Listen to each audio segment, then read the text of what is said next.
Oui, vous savez, c'est cette situation, le fait de réclamer ce que l'État nous doit. Le premier combat a été porté par la fédération, la FEPES. C'était au début de l'année. À l'époque, les autres disaient non, nous allons continuer le partenariat, nous allons continuer à travailler avec l'État dans ces conditions, etc., etc. Parce que, bon, il y avait X, Y, Z de problèmes. Mais à un certain moment, on s'est rendu compte que ce qui nous unit est beaucoup plus important que ce qui nous désunit. Alors les gens ont fait les premiers pas pour qu'il y ait des retrouvailles. Et les retrouvailles se sont faites au mois d'octobre. C'est à partir du mois d'octobre que le cadre unitaire est né et a pris en charge maintenant toutes les revendications qui dans un premier temps ont été portées par la FEPES. Ensuite, les autres se sont mis là-dedans et de façon un peu éparse, bon, on s'est dit que mieux vaut unir les forces pour pouvoir avoir l'État, pour offrir à l'État un seul interlocuteur, parce que nous avons tous la même préoccupation. C'est de rentrer dans nos fonds. Aujourd'hui, nos établissements privés ont d'énormes difficultés. Pourquoi? Parce que depuis un certain nombre d'années, l'État envoie le surplus d'étudiants que les universités publiques ne peuvent pas accueillir. L'État les oriente dans les établissements privés. Mais malheureusement, l'État est en train de faire de nous des établissements publics. Parce que la dette, l'État ne paye pas les frais de scolarité des étudiants qu'il a envoyés dans nos établissements. Or, l'État les a envoyés chez nous en nous proposant un contrat. Lequel contrat stipule qu'au début de l'année, après inscription, l'État verse les 50% des frais de scolarité. À l'issue du premier semestre, l'État verse 25%, et après le deuxième semestre, l'État verse les autres 25 autres pourcents, ce qui fait 100%. Et on recommence une nouvelle année.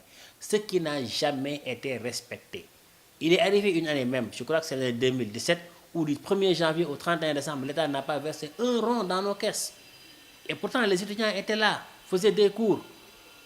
Mais pourquoi? Parce que ce qui est budgétisé est en deçà des effectifs qui sont orientés. On entend souvent le ministre de l'Enseignement supérieur, je l'ai écouté l'autre jour sur une chaîne de télévision, il disait qu'il y a ce qu'on appelle la volonté politique de l'État, qui est d'orienter les étudiants dans les établissements privés, ce qui a été fait, mais il y a ce qu'on appelle des problèmes de trésorerie qui ne relèvent pas de sa compétence. De toute façon, c'est un contrat qui nous lie avec l'État du Sénégal et nous demandons que ce contrat soit respecté parce que nous remplissons notre part de contrat. Tout ce que nous demandons à l'État aujourd'hui, c'est que la dette que l'État nous doit à l'heure actuelle s'élève à 13 milliards. C'était 16 milliards. Ensuite, dans la loi de finances rectificative, l'État a déboursé une somme de 3 milliards, il en restait 13.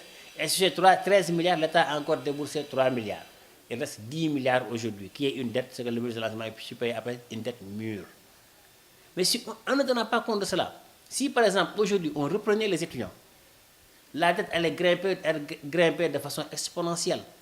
Parce que les étudiants qui sont en deuxième, qui étaient en première année, vont aller en deuxième. Ceux qui étaient en deuxième vont aller en troisième. Ceux qui étaient en troisième, en quatrième, ceux qui étaient en quatrième, en cinquième année. Et ce qui fait quoi? Ce qui fait que sur les 20 000 étudiants qui étaient inscrits, qui étaient en formation, certes, il y en a qui ont terminé leur cursus parce qu'ils se sont arrêtés en licence, mais la dette va tourner autour de 6 milliards. Alors, ces 6 milliards vont venir se greffer aux 10 milliards actuels, ça fera 16 milliards. Plus les nouveaux bacheliers qui vont venir. On nous parle de 20 000 étudiants. Si c'est 20 000 étudiants, c'est 8 milliards. Si c'est 15 000 étudiants, c'est 6 milliards.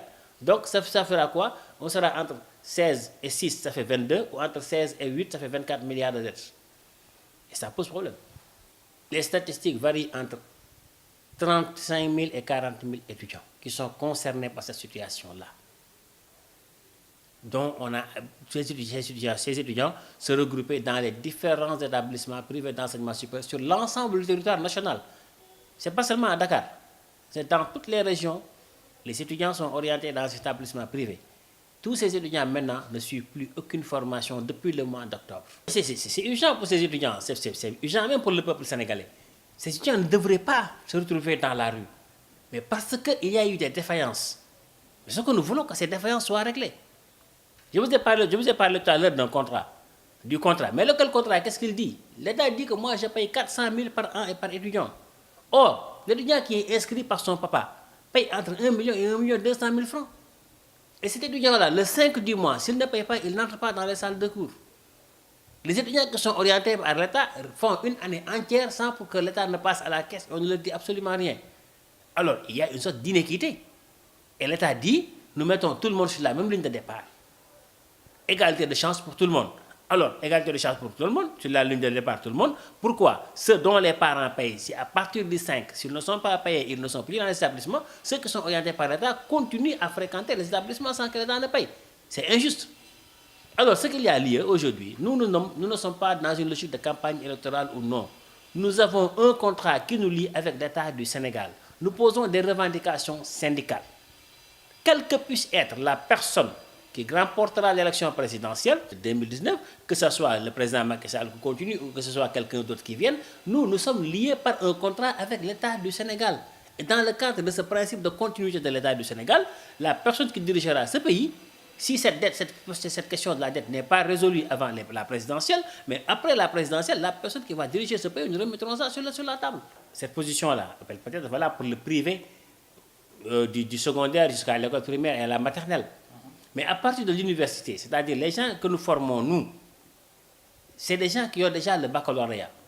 On les prépare à un métier. Les universités publiques ne faisaient pas cela.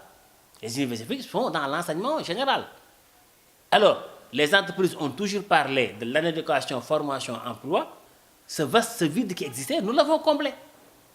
Nous formons des jeunes qui, après le bac, au bout de 2 ans, s'ils font le BTS, au bout de 3 ans, s'ils font la licence, au bout de 5 ans, s'ils font le master, ils ont un métier et ils deviennent immédiatement opérationnels. L'étudiant qui sort de chez nous dans nos établissements n'a pas besoin d'aller faire une formation supplémentaire. Il est automatiquement employable. N'importe quelle entreprise qui l'utilise dans le domaine dans lequel il a été formé, cet étudiant devient opérationnel. Donc, il n'y a pas de concurrence entre le public et le privé par rapport à ça. Je pense plutôt qu'il y a une complémentarité. Là où le public forme dans l'enseignement général, nous formons à des métiers. Nous préparons l'étudiant à avoir un métier qui lui permettra aujourd'hui de gagner sa vie le plus rapidement possible. Plutôt que de faire comme à l'université, aller jusqu'au master, ensuite se préparer pour le concours d'entrée à l'ENA ou à la FASTEF pour avoir un métier. C'est ça la différence entre nous. Le décret dit qu'en licence, l'étudiant n'a pas besoin de soutenir un mémoire, mais qu'il présente un projet tutoré. C'est un mini-projet d'études qu'il va présenter. Et tant qu'il ne l'a pas présenté et corrigé et qu'il ait la moyenne, il n'aura jamais sa licence. Mais une fois en master, l'étudiant a l'obligation de présenter un mémoire devant un jury. Sinon, il n'aura jamais son master. C'est ça le changement qui s'est opéré avec le système LMD. Oui, les textes sont même en train d'être revus. Parce que même pour l'enseignement supérieur, les textes sont en train d'être corrigés. Il y a un décret qui est sorti récemment qui réorganise le fonctionnement de l'ENAC. Il y a un décret qui est dans le circuit qui est en train de réorganiser le fonctionnement de l'enseignement supérieur privé et de l'enseignement supérieur de façon générale. Donc les gens sont en train de travailler par rapport à ça. Bon, maintenant, puisqu'on dit que le PSE, l'un des axes majeurs, l'un des piliers majeurs du PSE, c'est le capital humain, je pense que les gens doivent accorder plus de crédit à l'éducation et à la formation. Accorder le crédit à l'éducation et à la formation, c'est quoi? C'est mettre les moyens qu'il faut depuis la maternelle pour que l'étudiant qui arrive aujourd'hui à l'université ou dans les études publiques, que ce soit université publique ou privée, que cet étudiant-là soit capable de défendre des projets de société, soit capable de poser des questions liées à la société et d'essayer d'apporter des réponses par rapport à ça. Lorsqu'on sera arrivé à ça, on aura fait un pas extraordinaire. Mais ce que l'on voit aujourd'hui, bon, les gens le disent qu'il y a une faiblesse de niveau. Il y a 2 jours, j'étais dans un débat sur une des chaînes de télévision privée où on parlait de la qualité de l'enseignement supérieur. Mais ce que je leur ai dit, je suis désolé, nous ne sommes pas là pour enseigner aux étudiants à parler français. Les lacunes, ils les ont depuis l'école primaire, qu'ils traînent avec eux. Si les enseignants qui les ont eus depuis l'école primaire, depuis le collège, depuis le lycée, n'ont pas réussi à combler ces lacunes qu'ils ont en français, nous ne sommes pas là pour ça. Nous sommes là pour leur apprendre un métier. Et qu'on ne nous dise pas que les étudiants du privé s'expriment mal en français. Même les étudiants du public s'expriment mal en français. Aujourd'hui, dans ce pays, c'est un grand problème, c'est un constat général qui est là. Les gens ne parlent plus le français. Oui, l'État nous a fait des propositions. Nous avons fait des contre-propositions. Mais malheureusement, je ne saurais en parler parce que les gens sont en train de négocier. Et quand on négocie, on laisse le temps faire son œuvre. Après, on reviendra vers la presse pour leur dire voilà ce que nous avons conclu avec l'État.